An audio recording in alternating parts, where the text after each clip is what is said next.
ಮಹಿಳಾ ಪೊಲೀಸ್ ಠಾಣೆ ಪುತ್ತೂರು ಇಲ್ಲಿ ಇವತ್ತು ನಮಗೆ ವಿಶೇಷವಾದಂತಹ ನೋಟವನ್ನು ಕಂಡುಕೊಳ್ತಾ ಇದ್ದೇವೆ.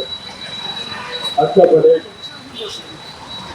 ಮಹಿಳಾ ಸಹಾಯವಾಣಿ, ತುರ್ತು ಸಹಾಯವಾಣಿ, ಮಕ್ಕಳ ಸಹಾಯವಾಣಿ ಇದಕ್ಕೆ ತುರ್ತಾಗಿ ಆ ಒಂದು ವಾಹನವನ್ನ ಇವತ್ತು ಇಲ್ಲಿ ಚಾಲನೆ ನೀಡಲಿದ್ದಾರೆ. ಅನಿಲ್ ಎಸ್ ಗೋಮಾರೆಡ್ಡಿ ಅವರೇ ಅಧೀಕ್ಷಕರು, ದಕ್ಷಿಣ ಕನ್ನಡ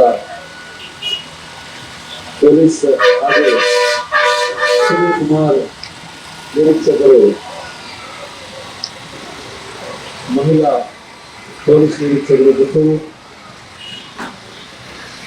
ಜಾಕ್ಸನ್ ನಿರೀಕ್ಷಕರು ಪುತ್ತೂರು ನಗರ ಠಾಣೆ ಇವರೆಲ್ಲ ಉಪಸ್ಥಿತಿಯಲ್ಲಿ ಒಂದು ವಾಹನದ ಚಾಲನೆ ಈಗಾಗಲೇ ನಡೆಯಲಿದೆ. ಪುತ್ತೂರಿನ ಅಧೀಕ್ಷಕರು, ಪುತ್ತೂರು ಮಂಗಳೂರು ಪೊಲೀಸ್ ಹಾಗೆ ಸುನೀಲ್ ಕುಮಾರ್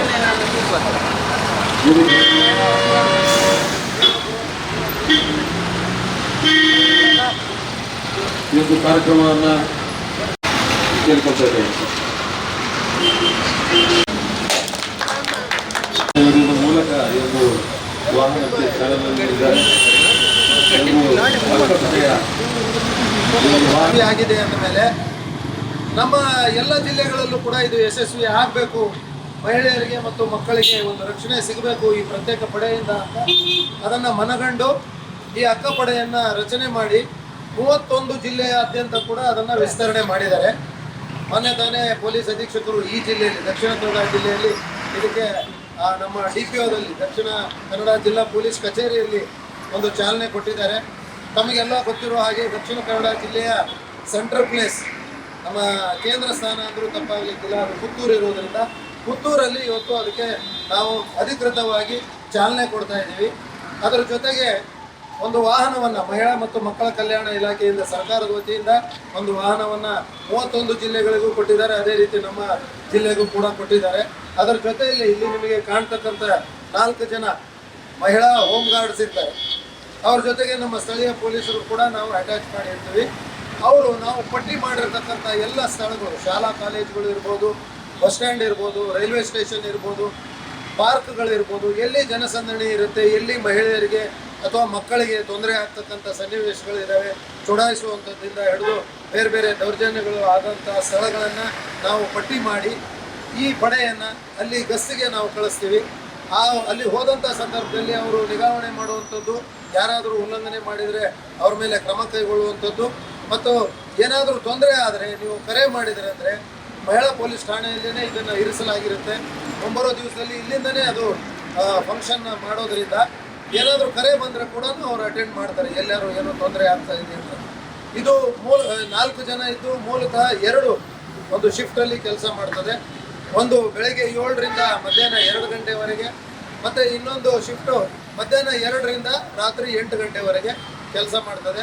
ಸೊ ಮೂಲತಃ ಇವ್ರದ್ದು ಉದ್ದೇಶ ಏನು, ಸರ್ಕಾರ ಹೇಳಿದ ಹಾಗೆ ಮತ್ತು ನಮ್ಮ ಮುಖ್ಯ ಕಚೇರಿಯಲ್ಲಿ ತಿಳಿಸಿದ ಹಾಗೆ ಅಂತಂದರೆ, ಅಪಾಯದಲ್ಲಿ ಇರ್ತಕ್ಕಂಥ ಮತ್ತು ಸಂಕಷ್ಟದಲ್ಲಿ ಇರ್ತಕ್ಕಂಥ ಮಹಿಳೆಯರಿರ್ಬೋದು, ಮಕ್ಕಳಿರ್ಬೋದು, ಅವರಿಗೆ ಸಂಬಂಧಪಟ್ಟ ಏನೇ ತೊಂದರೆಗಳಿದ್ದರೆ ಅಕ್ಕ ಪಡೆ ಮೊದಲನೇ ರೆಸ್ಪಾಂಡರ್ ಆಗಿ ಅವರು ಹೋಗಿಬಿಟ್ಟು ಸಹಾಯ ಹಸ್ತವನ್ನು ಚಾಚುವಂಥದ್ದಾಗಲಿ, ಅವರಿಗೆ ಕಾನೂನಿನ ರಕ್ಷಣೆ ನೀಡುವಂಥದ್ದಾಗಲಿ ಮೂಲಭೂತ ಇದರ ಉದ್ದೇಶ ಆಗಿರುವುದರಿಂದ ಆ ಪಡೆಗೆ ಚಾಲನೆ ಕೊಡಲಾಗ್ತಾ ಇದೆ. ಮುಂಬರುವ ದಿವಸದಲ್ಲಿ ಅವರು ಹಂತ ಹಂತವಾಗಿ ಎಲ್ಲ ಕಡೆ ಈ ಪಡೆಯನ್ನು ತೆಗೆದುಕೊಂಡು ಕಾರ್ಯಾರಂಭ ಮಾಡ್ತಾರೆ. ಅನೇಕ ಶಾಲಾ ಕಾಲೇಜುಗಳಲ್ಲಿ ಹೋಗತಕ್ಕಂಥದ್ದು, public places like parks, business establishment, ಅಥವಾ ಏನಾದರೂ ಹಬ್ಬ ಹರಿದಿನಗಳಲ್ಲಿ ಜನಸಂದಣಿ ಜಾಸ್ತಿ ಇದ್ದರೆ ಅಲ್ಲೇ ಹೋಗುವಂಥದ್ದು. ಉದಾಹರಣೆಗೆ ಮಹಾಲಿಂಗೇಶ್ವರ ದೇವಸ್ಥಾನದ ಹತ್ರ ಸೋಮವಾರ ದಿವಸ ಬಹಳಷ್ಟು ಜನ ಬರ್ತಾರೆ, ಅಲ್ಲಿ ಇರುವಂಥದ್ದು. ಬಸ್ ಸ್ಟ್ಯಾಂಡ್ಗಳಲ್ಲಿ, ರೈಲ್ವೆ ಸ್ಟೇಷನ್ಗಳಲ್ಲಿ ಹೋಗ್ತಕ್ಕಂಥದ್ದು. ಅವರು ಹೋಗಿ ಒಂದು ತೊಂದರೆಗಳನ್ನು ನಿವಾರಣೆ ಮಾಡ್ತಕ್ಕಂಥದ್ದು ಅಲ್ಲದೆ, ಅವರು ತೊಂದರೆ ಇದ್ದಂಥವ್ರಿಗೆ ಪ್ರತಿಸ್ಪಂದಿಸಿ ಅವರ ಒಂದು ಕಷ್ಟ ಕಾರ್ಪಣ್ಯಗಳಿಗೆ ಸ್ಪಂದಿಸುವಲ್ಲದೇ ಶಾಲಾ ಕಾಲೇಜುಗಳಲ್ಲಿ ಮತ್ತು ಜನರ ಮಧ್ಯದಲ್ಲಿ ವಿವಿಧ ಮಕ್ಕಳು ಮತ್ತು ಮಹಿಳೆಯರಿಗೆ ಸಂಬಂಧಪಟ್ಟ ಕಾನೂನುಗಳ ಬಗ್ಗೆ ಕೂಡ ಅರಿವನ್ನು ಮೂಡಿಸ್ತಕ್ಕಂಥ ಕೆಲಸ ಕಾರ್ಯಗಳನ್ನು ಅವರು ಮುಂಬರುವ ದಿವಸ ಮಾಡಲಿದ್ದಾರೆ. ಸಾರ್ವಜನಿಕವಾಗಿ ಪುತ್ತೂರಿನ ಜನ ಯಾವಾಗಲೂ ಪೊಲೀಸ್ ಇಲಾಖೆ ಜೊತೆ ಕೈ ಜೋಡಿಸಿ, ಅದರ ಜೊತೆಗೆ ನಮ್ಮ ಮಾಧ್ಯಮ ಮಿತ್ರರು ಕೂಡ ತುಂಬ ಕಳಕಳೆಯಿಂದ ನಮಗೆ ಸಹಾಯ ಹಸ್ತ ಚಾಚಿಸ್ತಾ ಬಂದಿದ್ದಾರೆ. ಅದೇ ರೀತಿ ಈ ಪಡೆಯನ್ನು ಕೂಡ ಪರಿಣಾಮಕಾರಿಯಾಗಿ ಅನುಷ್ಠಾನ ಮಾಡಿ ಕರ್ತವ್ಯ ನಿರ್ವಹಿಸುವ ನಿಟ್ಟಿನಲ್ಲಿ ತಮ್ಮ ಒಂದು ಬೆಂಬಲ ಮತ್ತು ಈ ಪುತ್ತೂರು ಜನರ ಬೆಂಬಲವನ್ನು ಕೋರುತ್ತಾ ಇವತ್ತು ಇದನ್ನು ಅಧಿಕೃತವಾಗಿ ಚಾಲನೆ ಕೊಡ್ತಾ ಇದ್ದೀವಿ. ತಾವು ಹೆಚ್ಚು ಇದನ್ನು ಪ್ರಚುರಪಡಿಸಿ ಜನರು ಇದರ ಸದುಪಯೋಗ ಪಡೆದುಕೊಳ್ಬೇಕು ಅಂತ ಹೇಳಿ ನಾನು ಜಿಲ್ಲಾ ಪೊಲೀಸ್ ಅಧೀಕ್ಷಕರ ಪರವಾಗಿ ತಮ್ಮೆಲ್ಲರಿಗೂ ಕಳಕಳೆಯಿಂದ ಬೇಡ್ಕೊಳ್ತಾ ಇದ್ದೀನಿ. ಇವಾಗ ಅದನ್ನು ನಾವು ಚಾಲನೆ ಕೊಡ್ತಾ ಇದ್ವಿ. ತಾವೆಲ್ಲ ಇದ್ರ ಬಗ್ಗೆ ಹೆಚ್ಚು ಪ್ರಚುರಗೊಳಿಸಿ ಪರಿಣಾಮಕಾರಿಯಾಗಿ ಅನುಷ್ಠಾನ ಮಾಡೋ ನಿಟ್ಟಿನಲ್ಲಿ ನಮ್ಮ ಜೊತೆಗೆ ಸಹಕರಿಸಬೇಕಂತ ಕೋರ್ತಾ ಇದ್ದೇವೆ. ನಮಸ್ಕಾರ. ಈ ಒಂದು ಅಕ್ಕಪಡೆ ರೋಡ್ ಫ್ರೀ ಬಿಡಿ, ಗಾಡಿ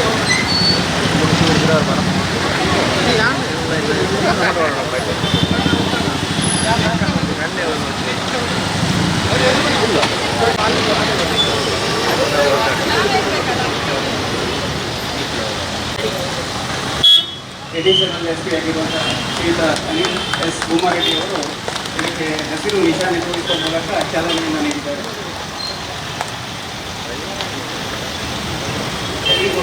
ಧನ್ಯವಾದಗಳನ್ನು. ಆಮೇಲೆ ಸಮಾಜ ಕಲ್ಯಾಣ ಇಲಾಖೆ ಇರ್ಬೋದು, ಹಿಂದುಳಿದ ವರ್ಗಗಳ ಕಲ್ಯಾಣ ಇಲಾಖೆ ಇರ್ಬೋದು, ಈ ರೀತಿ 8-9 ಇಲಾಖೆಗಳು ಜಿಲ್ಲಾ ಮಟ್ಟದಲ್ಲಿ ಕೂಡ ಕೆಲಸ ಮಾಡ್ತವೆ. ಈ ಅಕ್ಕಪಡೆ ಜೊತೆಗೆ ಸಮನ್ವಯ ಸಾಧಿಸಿ ಎವ್ರಿ 3 ಮಂತ್ಸ್ಗೆ ಒಮ್ಮೆ ಅವರ ಕೆಲಸ ಕಾರ್ಯಗಳು ಯಾವ ರೀತಿ ಇದೆ, ಏನು ಒಂದು ಸರ್ಕಾರಿ ಸುತ್ತೋಲೆ ಹೊರಡಿಸಿದೆ ಪೂರ್ತಿ, ಅವ್ರು ಏನೇನೆಲ್ಲ ಕೆಲಸ ಕಾರ್ಯಗಳು ಮಾಡಬೇಕು, ಅಕ್ಕಪಡೆಯ ಮೂಲ ಉದ್ದೇಶ ಏನು, ಅವರು ಏನು ಪರಿಣಾಮಕಾರಿಯಾಗಿ ಅನುಷ್ಠಾನ ಮಾಡಬೇಕಾಗತ್ತೆ ಅಂತ ಅನ್ನೋದ್ರ ಬಗ್ಗೆ ವಿವರವಾದಂಥ ಕೆಲವು ವಿಷಯಗಳನ್ನು ಅವರು ಪ್ರಸ್ತಾಪ ಮಾಡಿದ್ದಾರೆ. ಅದನ್ನು ನಾವು ಹಂತ ಹಂತವಾಗಿ ಅವ್ರ ಕಡೆಯಿಂದ 2 ಶಿಫ್ಟಲ್ಲಿ ಬೆಳಗ್ಗೆ 7ರಿಂದ 2 ಗಂಟೆ ಮತ್ತು 2 ಗಂಟೆಯಿಂದ ರಾತ್ರಿ 8 ಗಂಟೆವರೆಗೂ ಶಿಫ್ಟ್ ಮಾಡಿ ಅವರು ಎಲ್ಲಿ ಜನ ನಿಬಿಡ ಪ್ರದೇಶಗಳು ಇರ್ತವೆ, ಅದು ಟೆಂಪಲ್ಸ್ ಇರ್ಬೋದು ಅಥವಾ ನಿಮ್ಮ ಬಜಾರ್ಗಳು ಇರ್ಬೋದು ಅಥವಾ ನಿಮ್ಮ KSRTC ಬಸ್ ಸ್ಟ್ಯಾಂಡ್ ಇರ್ಬೋದು, ರೈಲ್ವೆ ಸ್ಟೇಷನ್ ಇರ್ಬೋದು, ಶಾಲಾ ಕಾಲೇಜ್ಗಳು ಆರಂಭ ಆಗಬೇಕಾದ್ರೆ, ಕಾಲೇಜ್ ಬಿಟ್ಟ ನಂತರ ಹೋಗಬೇಕಾದ್ರೆ ಅಥವಾ ಶಾಲೆ ಬಿಟ್ಟ ನಂತರ ಹೋಗಬೇಕಾದ್ರೆ ಚುಡಾಯಿಸುವಂಥದ್ದು, ಅಥವಾ ಪಾರ್ಕ್ಸ್ಗಳಲ್ಲಿ ಕೂತ್ಕೊಂಡು ಚುಡಾಯಿಸುವಂಥದ್ದು, ಸಿನಿಮಾ ಥಿಯೇಟರ್ಗಳಲ್ಲಿ, ಮಾಲ್ಸ್ಗಳಲ್ಲಿ ಎಲ್ಲ ಅವ್ರಿಗೆ ತೊಂದರೆ ಕೊಡುವಂಥದ್ದು ಇಂಥದ್ದಿರ್ತದೆ. ಅಲ್ಲಿ ಇವರು ನಿಗಾವಣೆ ಮಾಡಿ ಅಂಥದ್ದೇನಾದ್ರು ಕಂಡು ಬಂದರೆ ಮಧ್ಯಪ್ರವೇಶ ಮಾಡಿ ಅವ್ರನ್ನ ವಶಕ್ಕೆ ಪಡೆಯುವಂಥದ್ದು, ಅವ್ರ ಮೇಲೆ ಕಾನೂನು ಕ್ರಮ ಜರುಗಿಸುವಂಥದ್ದು. ಲೋಕಲ್ ಪೊಲೀಸ್ ಏನಿರ್ತದೆ ಅವರು ಬೆಂಬಲ ಕೊಡ್ತಾರೆ ಅವ್ರಿಗೆ. ಸೊ ಆ ನಿಟ್ಟಿನಲ್ಲಿ ಅವ್ರಿಗೆ ಒಂದು ಏನು ಅವರು ಕಾನೂನು ಕ್ರಮ ತಗೊಳ್ತಾರೆ. ಸೊ ಆ ನಿಟ್ಟಿನಲ್ಲಿ ಈ ಪಡೆಯನ್ನ ಅನುಷ್ಠಾನಕ್ಕೆ ತಂದಿದ್ದಾರೆ. ಮೊದಲು ಇದು ಬೀದರ್ ಜಿಲ್ಲೆಯಲ್ಲಿ ಚೆನ್ನಾಗಿ ಕೆಲಸ ಮಾಡಿದ್ದರಿಂದ ಎಲ್ಲ ಕಡೆನೂ 31 ಜಿಲ್ಲೆಗಳಲ್ಲಿ ಕೂಡ ಸರ್ಕಾರ ಒಂದು ಪ್ರತ್ಯೇಕವಾದ ವಾಹನವನ್ನೇ ಕೊಟ್ಟು ಅದಕ್ಕೊಂದು ಪಡೆ ರಚನೆ ಮಾಡಿ ಅವರಿಗೆ ಸರಿಯಾಗಿ ತರಬೇತಿ ನೀಡಿ ಹೇಗೆ ಹ್ಯಾಂಡಲ್ ಮಾಡಬೇಕು ಅಂತ 2 ಶಿಫ್ಟಲ್ಲಿ ಅವ್ರನ್ನ ಅನುಷ್ಠಾನ ಮಾಡಿ ಈಗ ಕಾರ್ಯ ಆರಂಭ ಮಾಡಿದೆ. ಮುಂಬರುವ ದಿವಸದಲ್ಲಿ ಹಂತ ಹಂತವಾಗಿ ತಾವು ನೋಡ್ತೀರಿ ಇದು ಏನೇನು ಕೆಲಸ. ಹೌದು. ಅವ್ರಿಗೆ ಮೂಲಭೂತ ತರಬೇತಿ ಏನು ಹೋಮ್ ಗಾರ್ಡ್ಗಿದೆ ಅದು ಆಗಿದೆ. ಈ ಕಾನೂನುಗಳ ಬಗ್ಗೆ ಅವೆಲ್ಲ ಏನಿದೆ ನಾವು ಕೂಡ ಅವ್ರಿಗೆ ಹೇಳಿದೀವಿ. ಹಂತ ಹಂತವಾಗಿ ಇನ್ನೇನು, ಯಾಕಂದ್ರೆ ಇದು ಕಾನೂನು ಅನ್ನೋದು ಮತ್ತೆ ಏನೋ ಸಮಸ್ಯೆಗಳು ಅನ್ನೋದು ನಿಂತ ನೀರಲ್ಲ. ದಿನ ಹೊಸ ಚಾಲೆಂಜಸ್ ಬರ್ತಾ ಇದಾವೆ. ಅದಕ್ಕೆ ಅನುಗುಣವಾಗಿ ಅವ್ರನ್ನ ನಾವು ಮಾನಸಿಕವಾಗಿ ದೈಹಿಕವಾಗಿ ತಯಾರು ಮಾಡ್ತಾನೆ ಇರ್ತೀವಿ. ಯಾಕಂದ್ರೆ ಅವ್ರ ಮೇಲೆ ಅಷ್ಟೇ ಬಿಡಲ್ಲ, ನಮ್ಮ ಸ್ಥಳೀಯ ಪೊಲೀಸರು ಅವ್ರಿಗೆ ಬೆಂಬಲವಾಗಿ ನಿಂತ್ಕೊಂಡು ಅವ್ರ ಜೊತೆಗೆ ಹೋಗಿ ಅವ್ರಿಗೆ ಈ ಕಾರ್ಯಗಳನ್ನ ಅನುಷ್ಠಾನ ಮಾಡೋ ನಿಟ್ಟಿನಲ್ಲಿ ಅವ್ರಿಗೆ ಸಹಕಾರ ಮಾಡ್ತಾರೆ. ಹಾಗಾಗಿ ಈಗ ಇಲ್ಲಿ ಆರಂಭ ಆಗಿದೆ. ಯಾಕಂದ್ರೆ ಪುತ್ತೂರೇ ನಮ್ಮ ಕೇಂದ್ರ ಸ್ಥಾನ ಆಗಿರೋದ್ರಿಂದ ದಕ್ಷಿಣ ಕನ್ನಡ ಜಿಲ್ಲೆ ಇಲ್ಲಿ ಅದು ಇಲ್ಲೇ ಇರುತ್ತೆ.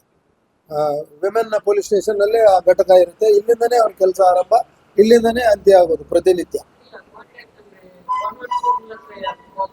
ಅಲ್ಲ 112 ನೀವು ಕರೆ ಮಾಡ್ಬೋದು. ಯಾಕಂತಂದ್ರೆ ಇದ್ರದ್ದು ಏನು ನಿಮ್ಗೆ ನಾನು ಮೊದಲೇ ಹೇಳಿದೆ, 2 ಶಿಫ್ಟಲ್ಲಿ ಕೆಲಸ ಮಾಡ್ತಾರೆ. 7ರಿಂದ 2 ಮಧ್ಯಾಹ್ನ, ಬೆಳಗ್ಗೆ 7ರಿಂದ ಮಧ್ಯಾಹ್ನ 2, ಮಧ್ಯಾಹ್ನ 2ರಿಂದ ರಾತ್ರಿ 8 ಗಂಟೆವರೆಗೆ. 8 ಗಂಟೆ ನಂತರ 112. ಅವಾಗ ಮತ್ತೆ ನಮ್ಮ ಲೋಕಲ್ ಪೊಲೀಸರು ಏನೇನು ಸಮಸ್ಯೆ ಇದೆ ಅಲ್ಲಿ ಅವರು ಏನು ಸಮಸ್ಯೆಗಳಾದ್ರೆ ಅವರು ಅದಕ್ಕೆ ರೆಸ್ಪಾಂಡ್ ಮಾಡ್ತಾರೆ. ಏನು ಅಕ್ಕಪಡೆಗೆ ಈಗ ಸದ್ಯ ಅದು ಒಂದೇ 112 ಇದೆ. ನೆಕ್ಸ್ಟ್ ಅದು ಒಂದು ಇದನ್ನ ಮಾಡಿದಾಗ ಶೇರ್ ಮಾಡಿ ನಂಬರ್ಸ್ ಕೂಡ. ಇಲ್ಲ, ಇವ್ರು ರೆಗ್ಯುಲರ್ ಆಗಿ ರೌಂಡ್ಸ್ ಅಲ್ಲೇ ಇರ್ತಾರೆ. ನಾವು ಪಟ್ಟಿ ಮಾಡ್ಕೊಂಡಿದೀವಿ ಎಲ್ಲಿ ಯಾವ್ಯಾವ ಶಾಲಾ ಕಾಲೇಜುಗಳು ಯಾವಾಗ ಆರಂಭ ಆಗುತ್ತೆ, ಯಾವಾಗ ಬಿಡುತ್ತೆ, ಯಾವಾಗ ಜನ ಜಾಸ್ತಿ ಇರ್ತಾರೆ, ಅಲ್ಲಿ ಸ್ಟೂಡೆಂಟ್ಸ್ ಜಾಸ್ತಿ ಇರ್ತಾರೆ, ಬಸ್ ಸ್ಟ್ಯಾಂಡ್ಗಳಲ್ಲಿ ಅಥವಾ ರೈಲ್ವೆ ಸ್ಟೇಷನ್ಗಳಲ್ಲಿ, ಅಥವಾ ನಿಮ್ಮ ಏನಾದರೂ ಈಗ ಉದಾಹರಣೆಗೆ ನಿಮ್ಮ ಸೋಮವಾರ ದಿವಸ ಈ ನಮ್ಮ ಇದು ನಿಮ್ಮ ಟೆಂಪಲ್ ಏನಿದೆ ಅಲ್ಲಿ ಅಲ್ಲಿ ತುಂಬಾ ಜನ ಜಾಸ್ತಿ ಸೇರ್ತಾರೆ. ಆ ಟೈಮಲ್ಲಿ ಅಲ್ಲಿ ಬಂದು ನಿಗಾವಣೆ ಮಾಡುವಂಥದ್ದು.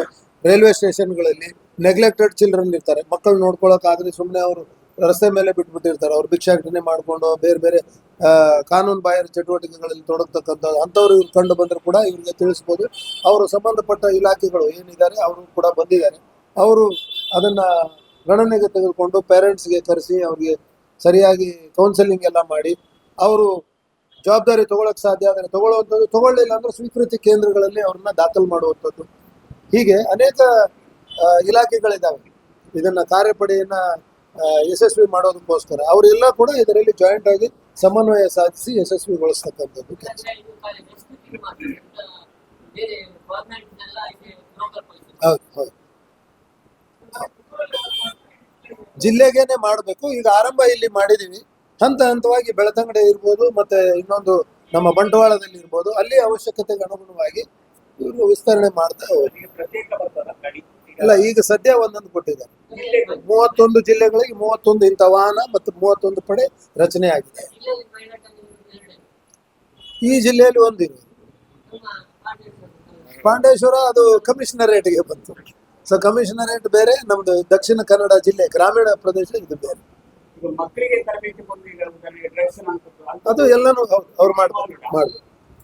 ಮಕ್ಕಳಿಗೆ, ಮಹಿಳೆಯರಿಗೆ ಸಂಬಂಧಪಟ್ಟ ಎಲ್ಲಾ ಕಾನೂನುಗಳು, ವರದಕ್ಷಿಣೆ ನಿಷೇಧ ಕಾಯ್ದೆ ಇರ್ಬೋದು, ಡ್ರಗ್ಸ್ ರಿಲೇಟೆಡ್ ಇರ್ಬೋದು, ಪೋಕ್ಸೋ ಕಾಯ್ದೆ ಇರ್ಬೋದು, ಅಥವಾ indecent representation of women's act ಇರ್ಬೋದು, ಲೈಂಗಿಕ ದೌರ್ಜನ್ಯ ಕಾಯ್ದೆಗಳಿಗೆ ಸಂಬಂಧಪಟ್ಟಂಥದ್ದು ಇರ್ಬೋದು, ಅನೇಕ ಕಾನೂನುಗಳಿದಾವೆ ಮಕ್ಕಳಿಗೆ ಮಹಿಳೆಯರಿಗೆ ಸಂಬಂಧಪಟ್ಟಾಗಿ.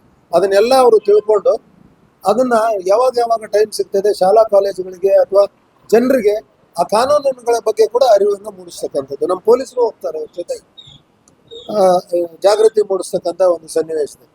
ಸೊ ಆ ರೀತಿ ಅದು ಕೆಲಸ ಮಾಡ್ತೀವಿ. ನಿಖರ ಸುದ್ದಿ, ಸದಭಿರುಚಿಯ ಕಾರ್ಯಕ್ರಮ. ನೀವು ನೋಡ್ತಾ ಇದ್ದೀರಾ ಕಹಳೆ ನ್ಯೂಸ್, ಸಮಾಜದ ಜಾಗೃತಿಗಾಗಿ ವಸ್ತುನಿಷ್ಠ ವರದಿ.